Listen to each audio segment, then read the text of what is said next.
અજમલ ચૌધરી પર હુમલા કેસમાં પોલીસની કાર્યવાહી અત્યારે જે છે તે જોવા મળી રહી છે। કાંકરેજના દેવ દરબાર ઉગડ મઠમાં જે લાફાકાંડ થયો તેની અંદર નવો વળાંક આવ્યો છે। મહંત બળદેવ ગીરીને પૂછપરછ માટે પોલીસ લઈ ગઈ હોવાના સમાચાર મળી રહ્યા છે। ઉગડ મઠના મહંત બળદેવ ગીરીને પૂછપરછ માટે ડીસા લઈ ગયા હોવાની વાત છે, જ્યાં અજમલ ચૌધરી પર હુમલાના કેસમાં પોલીસની કાર્યવાહી તેજ થઈ છે।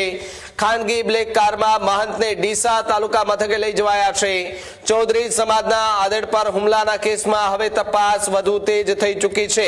આરોપીની અગાઉ ધરપકડ કરી જેલ હવાલે કરાયા હતા, જ્યાં પ્રારંભિક એફઆઈઆરમાં બળદેવગીરીનું નામ ન હતું। ચૌધરી સમાજે એફઆઈઆરમાં નામ ઉમેરવાની માંગ કરી હતી, જ્યાં કાંકરેજ, ધાનેરા અને રાધનપુરમાં ઉગ્ર વિરોધ જે છે તે થયો હતો અને ત્યારબાદ પોલીસ હવે હરકતમાં આવી છે। ત્યારે જ ન્યૂઝરૂમ ગુજરાતની યુટ્યુબ ચેનલને સબસ્ક્રાઇબ કરો અને ઇન્સ્ટાગ્રામ અને ફેસબુક પર ફોલો કરો।